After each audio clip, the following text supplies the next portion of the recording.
Good evening, I'm Adrienne Arsenault. And I'm Andrew Chang. Tonight, Canadian kids above 12 can soon roll up their sleeves. Best Mother's Day present ever.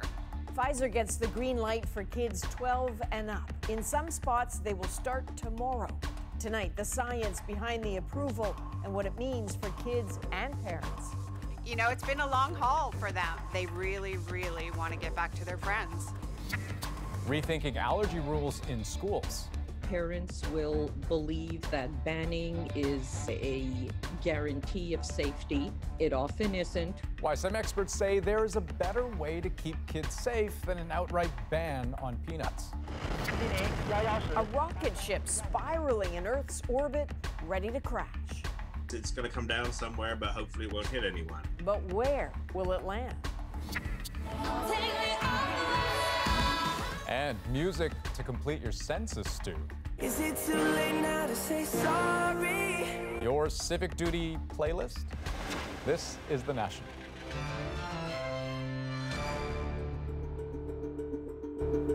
Normal may still feel like a while off, but for millions of kids and parents, a real tangible step today towards a post-pandemic reality. Health Canada has approved the Pfizer-BioNTech vaccine for those as young as 12 years old, making Canada one of the first countries to do so. And some provinces aren't wasting any time, with plans to start giving out those shots in the coming days and weeks. Tonight, we'll drill down on the big questions on parents' minds, what we know about how safe it is for kids, and when they might be rolling up their sleeves. Well, kids aren't as likely to develop serious disease. Experts say from preventing transmission to protecting mental health, getting this age group vaccinated is crucial. Christine Birak begins our coverage with the science behind today's approval. It's the same Pfizer vaccine and the exact same dose already approved for Canadians over 16. This is a COVID-19 vaccine trial. Now kids aged 12 and up can get the same shot. This is the first vaccine authorized in Canada for the prevention of COVID-19 in children and marks a significant milestone in Canada's fight against the pandemic. To get here, Health Canada reviewed data from a trial done months ago. It included nearly 2,300 American children aged 12 to 15. Half received 2 doses of Pfizer, the other half a placebo.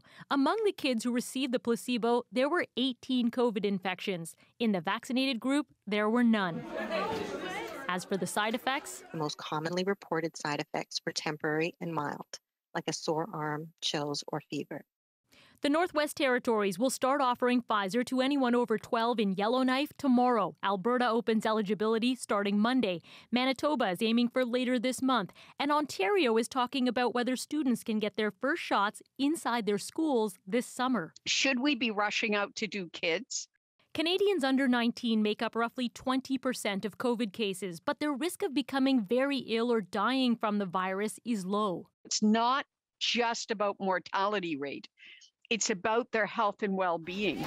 Studies have shown kids over 10 can spread the virus as well as adults. I think that vaccination of teenagers will just lead to less circulating COVID-19 and will be a helpful step on the path back to normalcy. Honestly, best Mother's Day present ever. Janet Murphy knows kids are at the bottom of the vaccine priority list. Still, her 3 teens can hardly wait. It's been a long haul for them.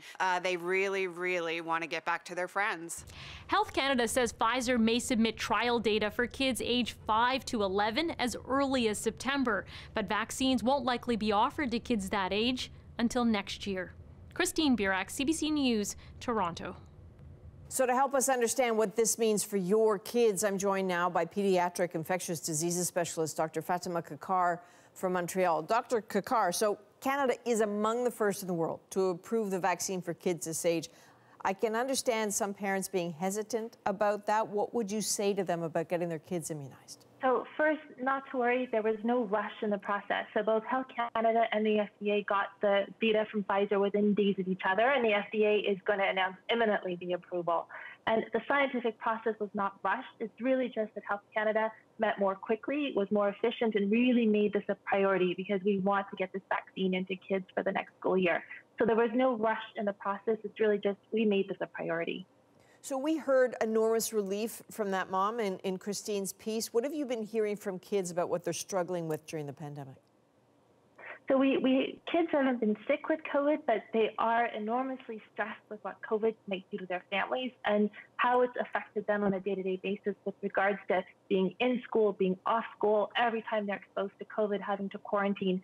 So kids have had an enormous amount of stress. And what this will really mean is a relief of that stress, and there's hope that next year, even maybe later this summer, life will go back to normal. That would be great. Dr. Kakar, thank you so much. Thank you. In Alberta, the COVID situation remains extremely serious. Today, for the 5th time in a week, the province reported more than 2,000 new COVID cases. And tonight, MPs are holding an emergency debate in the House of Commons to talk about what's happening in Alberta. It comes as new enforcement measures roll out and as the province's hospitals brace for a surge. Here's Carolyn Dunn. Excuse me? I'll let you come in right now. Early this morning, police and health authorities in Alberta cracked down on a repeat public health rule breaker. How can any single one of you sleep at night with what you're doing right now?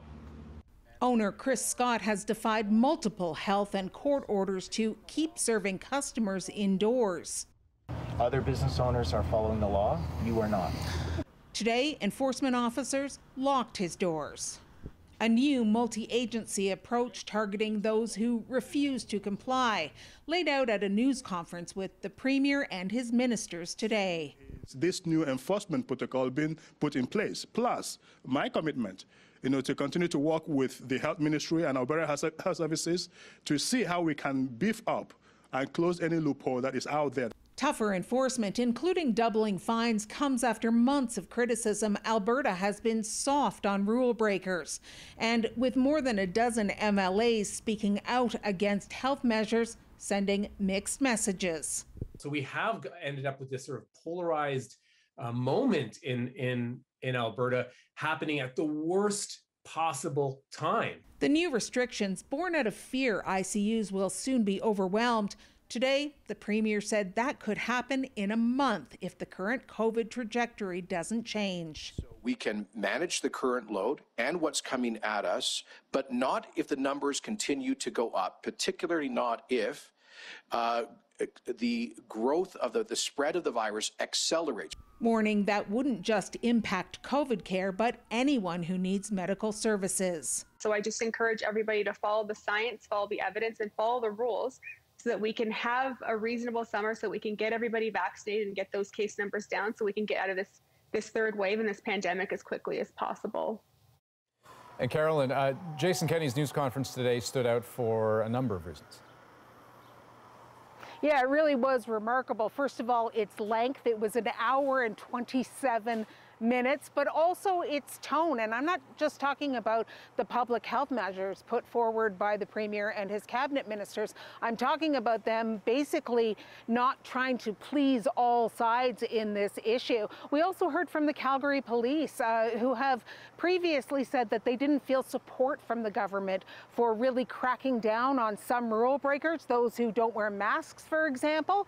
And we got a statement tonight from the Chief of Police, Mark Neufeld, saying that he was very grateful for the clear messages that he heard today and felt very assured that the force now has the full support of all the judicial system going forward. Okay, Carolyn Dunn in Calgary tonight. Thanks. So Alberta is facing these record-breaking infections, but like some other provinces, it has seen large-scale transmission throughout the pandemic. What Nova Scotia is dealing with is truly uncharted and unsettling territory. 175 new cases today alone, another record broken. But that by itself doesn't quite explain the predicament. Look at Nova Scotia's daily new cases from the beginning. You see the first wave, a second bump late last year, but what's happening now is something on an entirely different scale. Hospitalizations have tripled over the past week, as Kayla Hounsell shows us what people are up against.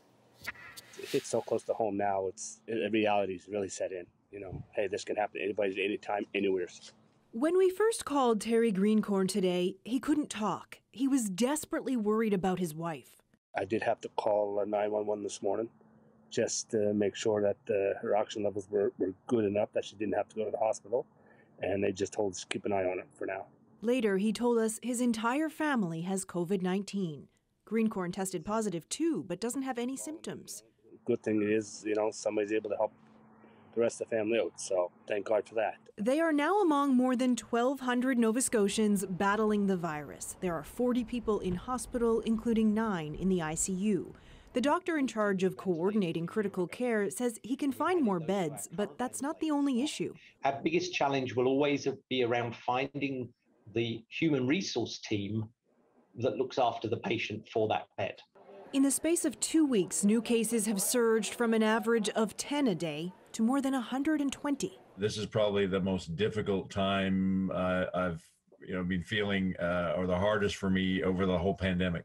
The numbers may still seem small, but not here, not for a province this size. And that's why Nova Scotia's top doctor says he has implemented restrictions quickly, especially with variants in play. We buckle down and do what we need to do, and we'll get through this, and we'll do it within the capacity of the healthcare system. But if we don't, then it's a much scarier picture. Can we get back to COVID zero? Can we eliminate this? For Nova Scotia, that means having, very single digit or less. We can get there, but it's going to take us several weeks. 1 week into a province-wide lockdown, Strang says it'll be a few more days before we see the impact of those restrictions. Then he says the numbers should start to go down, but only if Nova Scotians follow the rules. Kayla Hounsell, CBC News, Halifax. There is another crisis looming in Canadian healthcare. The pandemic has forced many hospitals to cancel surgeries that aren't deemed critical, but the backlog is growing. Ellen Morrow shows us what not being considered critical can mean for someone stuck waiting. The relief of finishing chemo for Paige Atherton has been replaced by uncertainty. The 28-year-old mom has stage 4 appendix cancer. She needs surgery, but no date's been set. So for me, it's a lot of frustration, a lot of anxiety, not knowing really what's going on. And a lot of tough questions from her young children. Mommy, when are you going to go see the doctor again? When are they going to fix your belly? My response to him is, we need the surgery, and then mommy will be okay.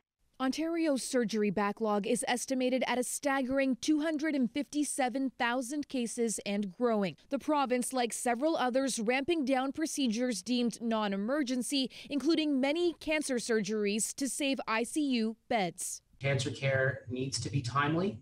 A lot of those timelines are not being met right now across the province of Ontario. Are people going to die because of the wait who might not have died otherwise? I'd love to be able to say no to that with confidence. And my I don't know is a very painful sentence for me to say, just as it is to say that to a cancer patient. Ontario has pledged $300 million to help reduce the backlog. We are watching on a daily basis until we can start to perform these surgeries again. But that can't happen until the stress on ICUs lets up. When everything's trending in the right direction, everybody, including me, is going to want to say, let's open things up. My biggest fear is that we're going to open up sooner than our healthcare system is ready for. Meanwhile, Atherton waits and hopes. Just to finally have a date and to have kind of that hope that this whole journey is going to start coming to an end soon. I think it'll just be a big sigh of relief. One that can't come soon enough. Ellen Morrow, CBC News, Toronto. As India battles its devastating second wave of COVID-19, some help is on the way from this country. We came to them and offered $10 million that was provided to the Indian Red Cross. And as I understand it today, an airplane is on its way with some equipment to India. A Canadian Air Force plane packed with 50 ventilators along with thousands of vials of remdesivir was dispatched today. The treatment is used on patients with severe COVID-19 symptoms. Ottawa says 25,000 vials and up to 350 ventilators will be delivered. In Colombia, for a week now, people have been protesting poverty and inequity made worse by the pandemic. But in the last few days, demonstrators have been met with deadly force. And as Sasha Petrusik shows us, the protests show no sign of stopping. Months of frustrations have boiled over onto the streets of Colombia's biggest cities. violent clashes fueled by the pandemic and poverty, shortages of food and fuel. This doctor says he's fed up. We've had 27 years of terminal poverty, even among health workers, he says. We all deserve better conditions. Colombia has been devastated by COVID-19, a soaring death rate that's almost reached 3,000 in the past week, and an economy buckling under the strain of lockdowns. The working poor, especially hard hit. And now this anger, sparked by a government plan to raise taxes on many everyday items, part of a bid to rebuild the economy post-COVID. But after days of protests, the move was shelved by President Iván Duque. We need constructive talk, not hatred and destruction, he pleaded. But security forces' response to the demonstrations, including military helicopters seen shooting at protesters below, has only intensified anger in the streets.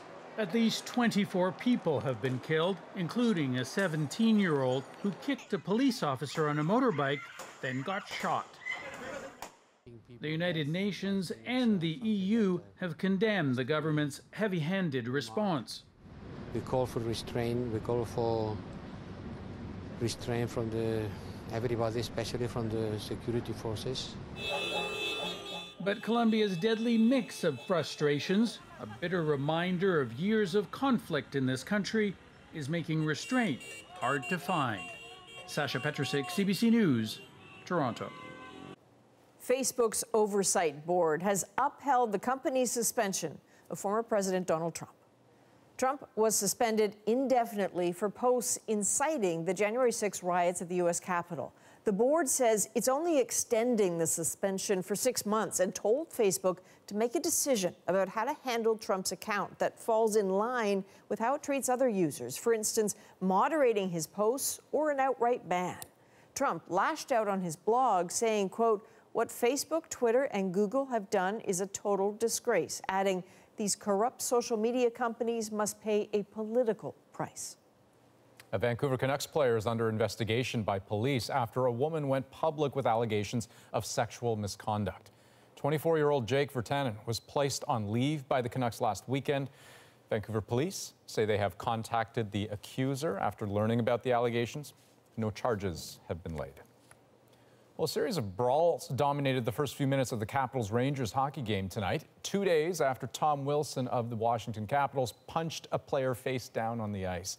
As Jamie Strachan shows us, it sparked the latest conversation about player safety in the NHL. Here we go. It didn't take long. 6 fights in the first 5 minutes of tonight's Rangers-Capitals game. One, of course, involving Capitals star Tom Wilson. Retribution for this. This is ridiculous. Panarin, what is Wilson doing? Less than 48 hours ago, in a rapid sequence of violence, Wilson punched one Rangers player in the back of the head. When Rangers star Artemi Panarin intervened, Wilson wrestled off Panarin's helmet before wrestling him to the ice. I don't honestly know where to start. It's just horrible. There's zero respect. While pushing and shoving after the whistle in the NHL is common, what Wilson did is not, according to the Rangers head coach. There are lines that can't be crossed in this game. There's just zero respect for the game in general. And, you got one of the star players in this league now who could have got seriously hurt. It's how the NHL handled the incident that has further angered players and fans. Wilson was given a $5,000 fine and not suspended. I just think it's a joke, to be honest with you. I know it's not my responsibility to make decisions, but I just can't believe that. I think it sends a bad message. Back at Sundquist. Wilson is a repeat offender, suspended 5 times. The Rangers issued an unprecedented statement saying they are extremely disappointed and called for the NHL's head of player safety to step down. The whole incident has spawned a conversation about player safety in the league. What does the NHL do to protect its stars or promote its stars? This insider says the NHL is walking a fine line in its handling of Wilson. I think that's really the bigger question the league should be asking now is, are we doing enough to protect our stars? And I think a lot of fans and a lot of players would say the answer right there is no. Judging by tonight's game, if the league won't step in, players will seek their own payback. Jamie Strachan, CBC News, Toronto. CN Rail has amended its pension policy to now include all widowed same-sex partners. The changes come after a CBC News report about a Canadian widower's battle for his partner's benefits following his death in 2012. CN rejected Ken Hare's claim to his partner's pension because the company did not recognize same-sex relationships when he retired. Today, CN apologized and said it will be providing benefits to others in a similar situation. Well, new guidelines say peanut butter sandwiches could be allowed back in schools. A couple of things within these guidelines are going to be contentious and emotional. Researchers say outright bans are ineffective. What they recommend instead, next. And a Chinese rocket is plummeting back to Earth, and no one knows where it will land. It's going to come down somewhere, but hopefully it won't hit anyone. Plus, I'm in Toronto and I got this view, but I might as well be in a hotel room. No matter where you are in the country, the census is here, and now you can rock out as you fill it out. We can kick it and just listen to some music.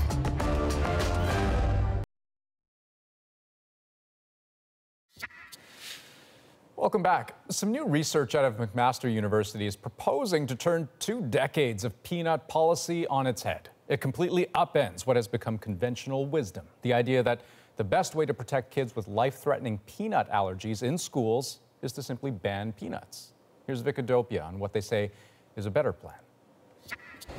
Paulino Senya runs an allergen-free bakery, but managing food allergies isn't just part of her business, it's also her life at home. 2 of her children have multiple allergies that can be fatal. I find a lot of times schools and school communities, you ask them, do you have an allergy policy?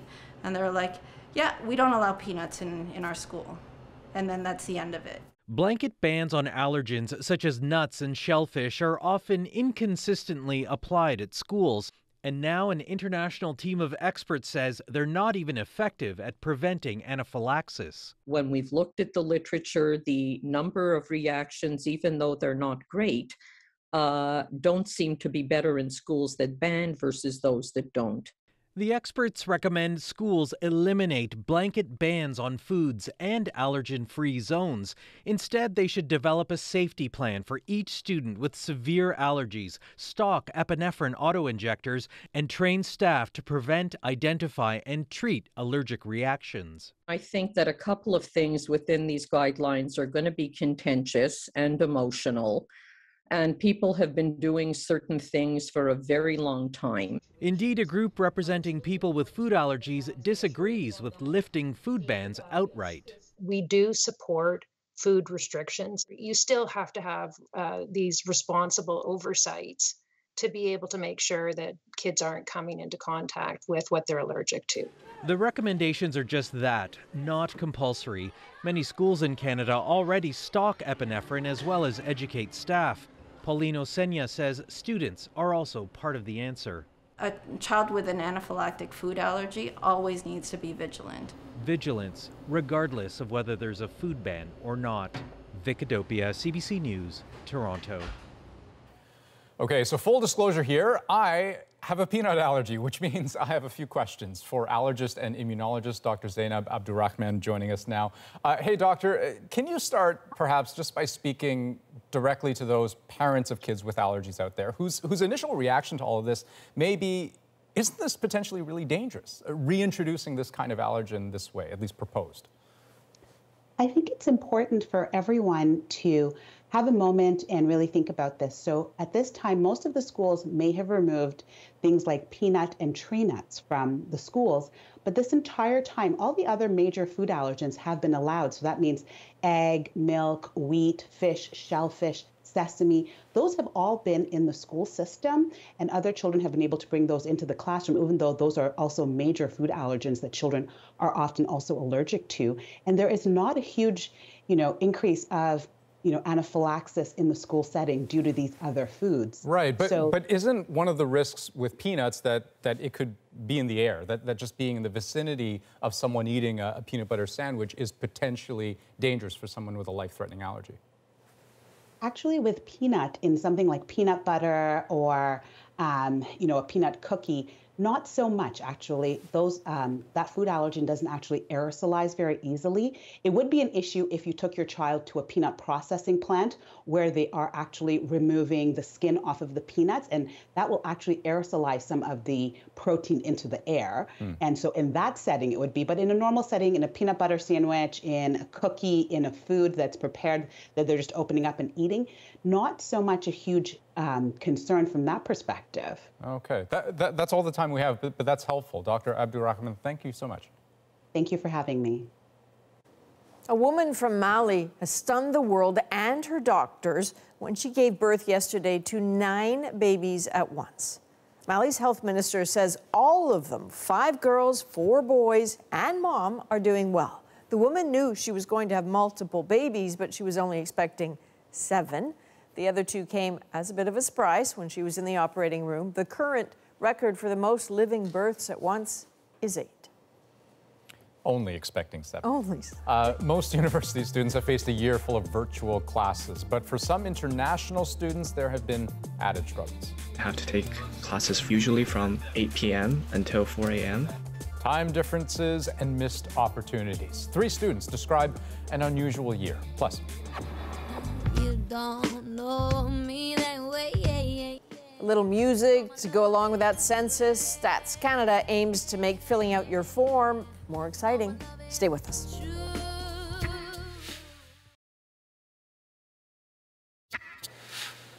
Welcome back. For post-secondary students across the country, it's obviously been a year like no other. Losing those on-campus, face-to-face experiences has taken a real toll on their studies and their mental health. As the spring semester comes to a close, we hear from 3 students on what this year has been like. My name is Atharv Agrawal. I'm an international student from Mumbai, India, studying at the University of Toronto. In my first year, I also lived in residence. And then I came back this year knowing that something would be different. Interactions had to be a lot more intentional, whether it be in sunny September or frigid cold February. We still made an attempt to take our meals, layer up, brave the cold, and go out and eat at least 1 meal a day on the quad. Even though I might be alone, I don't feel lonely. I'm away from home, so I'm alone from family, but I'm not lonely because I have a family away from home, in university, in residence, and beyond. My name is Lena O. I live in Vancouver, BC, and I'm a nursing student at the University of British Columbia. After the pandemic, all our lectures have been moved online and our labs have been condensed. So they made us come into one big lab on 1 day or 2 days of the term where we would learn everything together. Because we only had 1 day and because we couldn't go into the labs for extra practice like we did prior to the pandemic, I lacked in my confidence to perform those skills. But because we had the opportunity to go back into our clinical placements and practice what we have learned, that really helped me a lot. Even in the midst of the pandemic, me and like other nursing school graduates were really excited about working as professionals. And I'm just hoping that we can be some relief to the nurses who are already there in the front lines. My name is Jeremy, and I live in Victoria. I'm 24 years old, and I'm a first-year master's student at Rethinking APU, which is a university in Beppu, Japan. Hello everybody, welcome to the April 2021 APU entrance ceremony. The Prime Minister of Japan decided to impose an unspecified extension of border restrictions on foreign students. I'm doing my master's degree online, which is exhausting because I have to overcome the 16-hour time difference, which means that I have to take classes usually from 8 p.m. until 4 a.m. My school has basically told me like, okay, you probably have to get ready to do this for a long time. And by a long time, they haven't specified what that means. I had a small mental breakdown. It wasn't anything severe, but I found myself just lacking motivation to get stuff done. But I'm not alone. There are other people around the world in the same situation as well. That's why I've told myself to keep going. Yeah. That is just a sample of what post-secondary students have been up against. There is so much more to talk about, which is why we're joined by Dr. Andrea Levinson, psychiatrist-in-chief at the University of Toronto, and Behan Farhadi, an education expert at York University. Thank you both. And Dr. Levinson, if I may start with you, in terms of the struggles for students, what have you seen over the past year or so that has struck you or surprised you?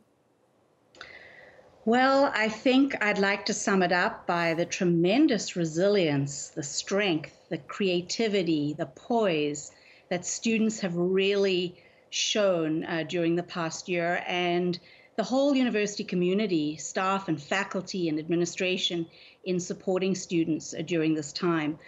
But, you know, the notion that the WHO put out in "we're all in this together" does not totally pertain to all students. There are inequities, and some students have definitely struggled more than others. Students who've had prior mental health difficulties, for instance, those have been worsened during the pandemic. There's been lots of expression of anxiety and loneliness and struggling to connect, which is a very real consideration. And Behan, you know, when I listen to that, I think about online learning, adding to these challenges. What are the particular effects of that? I think that as much as we think that we can replace the in-person experience, there are limitations to what online learning can provide. It's very hard to replicate active learning, and especially for live synchronous sessions, it's not always the case that students are able to participate from home because it's a private space, and not every student feels comfortable turning on their camera and engaging as they would if they were in person. So I have no doubt that there are people listening to this at home who have a student in their life who they're worried about. Dr. Levinson, what can they do to help?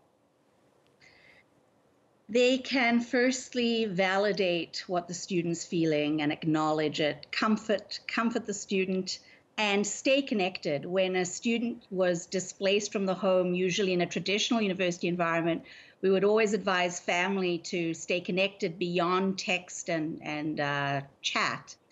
You know, keep that live connection going and provide a lot of comfort and empathy for what the student's going through. Don't aim for perfection, you know, the kind of 4.0 GPA, really just making room for mistakes, encouraging healthy habits in the student and sort of drawing the connection between those healthy habits and how much better one feels when one's eating well and one's sleeping well. And if there are observed changes in the student, you're really noticing a change in behavior, in sleep, they're more isolated, then enlisting the kinds of connections to professional support is really, really important. And last thought to you, Behan, I find it especially worrying to hear students say they feel unprepared after this last little while, and that helping them is probably going to be a job not just for teachers but employers. So what should employers, for example, do differently in this era to help these students set up for success?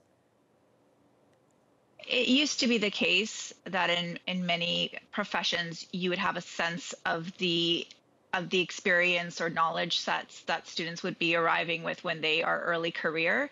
I think not making assumptions about what is known, providing as much as possible a mentorship opportunity so that folks entering a career can have the connection, but also an opportunity to bridge any sort of outstanding skills that might need to be caught up on. I think there's a lot of folks already who are even late career who are encountering a new context. And so I think sometimes it's unpredictable to know what it's going to look like when you start transitioning, depending on your field.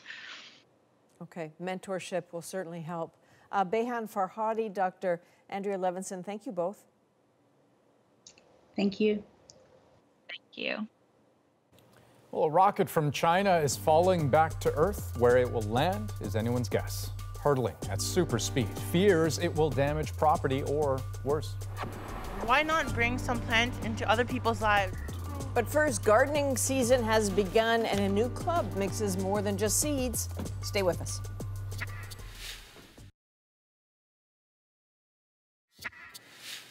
Welcome back. Research has shown that gardening is good for your mental health. It seems there's a special kind of alchemy that comes with seeds, soil, and sun. So when the pandemic forced an Ontario high school to close its greenhouse, its garden club was at a loss until they found new recruits in unexpected ways.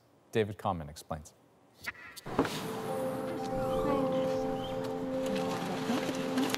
For avid gardeners, spring brings with it excitement for the growing season. But COVID threatened to take it all away from Marian Ahmed and Case Saleh, part of a high school gardening club in Markham just outside Toronto. We kind of formed like a family and we made like lots of different friends. With COVID, of course, it was like very difficult to sort of transfer that online. Forced to abandon their school's greenhouse, they had to get creative on how to keep their club going. We also had sort of like pots which were donated to us, so this comes with the kit. Thank you. They've given out hundreds of them, all starter kits for native Ontario plant species. And just put them on the windowsill. And recruited some unlikely school club members to help get them planted. During COVID, personally, I really missed my grandma, and I felt that everyone's missing their grandparents, and I don't know how it must feel to be so isolated from your family. And I thought, why not bring some plants into other people's lives? So welcome to all the Christie Gardens residents who are here today. The high schoolers teamed up with retirement home residents, talking along the way about much more than plants. Never have I ever gotten stuck on the top of a roller coaster. No! Something I've never done and don't want to is that walk around the CN Tower.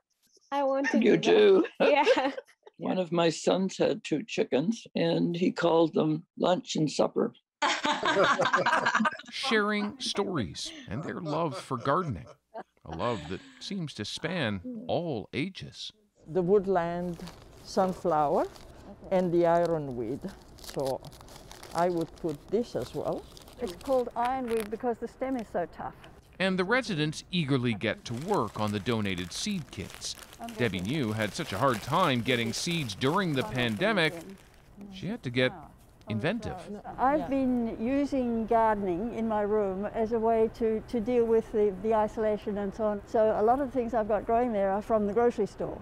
So I've got a dragon fruit and I've got a passion fruit and celery and kiwis, all these things. Just I'm quite interested in what the plant is like. So Renanota was eager just to chat with someone new. What was it like to meet with them? It was very nice because they were very knowledgeable and very engaged. Both the teachers and the students were showing an interest. And they were also very, very thoughtful of us. They did engage us in the discussion and include us. Okay. Both now fully vaccinated against COVID, and their home no longer in full lockdown, making this spring something entirely new. How are you feeling? Well, it's very relieved. It's very liberating and, to be able to get outside sometimes and feel a little freer. Free to get out and garden again, but also share their knowledge with the next generation of green thumbs. We both got some of the purple asters, so let you know how they work. That's exciting. That's very exciting, yes. When I started to fall in love with plants, I realized like this club would be great. And ever since that, it was such a great environment. And I got to work with people who loved plants. I love plants. I don't know if you can tell, but yeah. Divided by restrictions, united by a pandemic, these green thumbs across generations have already reaped an incredible harvest. Friendship. David Common, CBC News, Toronto. I'm going to need updates in a few months. Oh, we'll get them. If you want to travel far and away, Jeff Bezos may be able to help. From books to spaceships, the founder of Amazon now hopes to sell you space travel. But first, there's absolute liability if something comes from space. Okay, speaking of space, preparing for damage, an uncontrolled rocket is about to plunge to Earth. Its final destination, a mystery.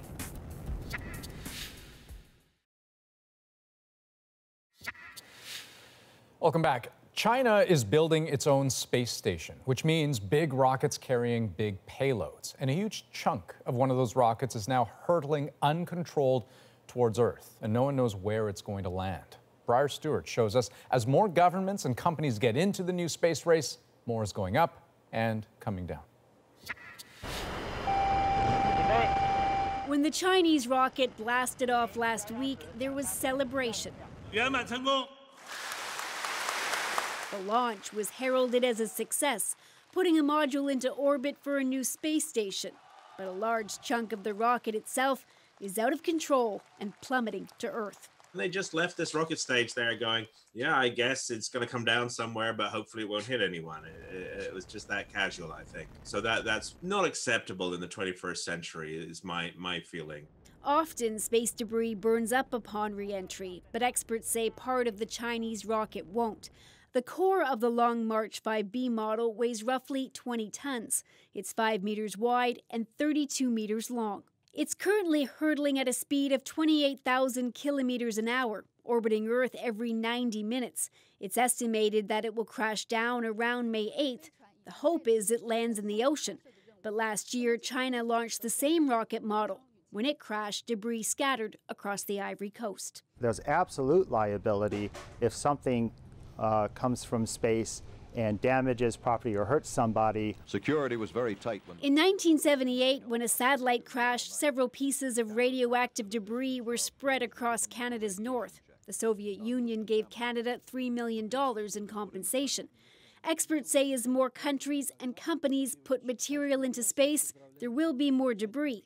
Back in March, part of SpaceX's Falcon rocket lit up the night sky, and a chunk was recovered on a farm in Washington. As we expand our use of space, it has many promises, but space is also an environment, and we need to treat it as an environment if we're going to build it in a way that's both sustainable and safe for continued use.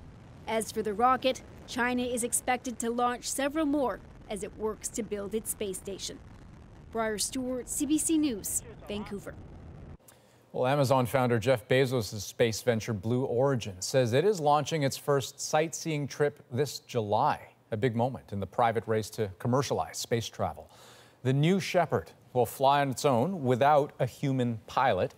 It's officially suborbital, so it'll reach about 100 kilometers up, enough for its 6 passengers to experience some weightlessness and enjoy the view before heading back down to Earth. One of those seats will be auctioned off to the highest bidder for charity.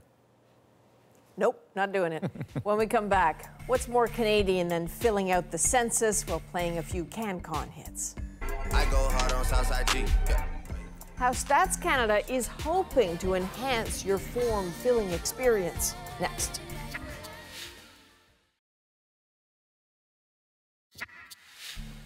Oh, the good old census has come a long way from a pen and paper form. But this year, Stats Canada has introduced another modern touch. A little musical incentive to fill out your census. The idea to get you tuned in is our moment. The census has begun. Check your mail and complete it online today. The census already had a nerdy sort of following. Maybe you have a friend who delights in filling it out, hopes for the long form.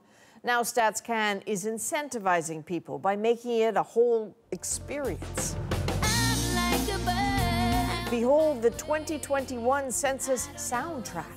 11 curated playlists on Spotify or YouTube, featuring artists like Nelly Furtado, the tragically hip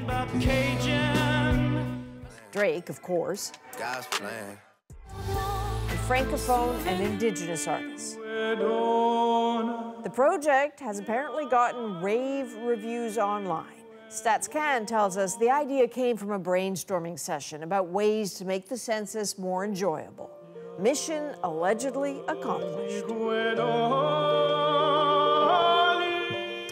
Okay, so here's the deal. 3/4 of the people in this country will get the short form. So think of it like 2 songs.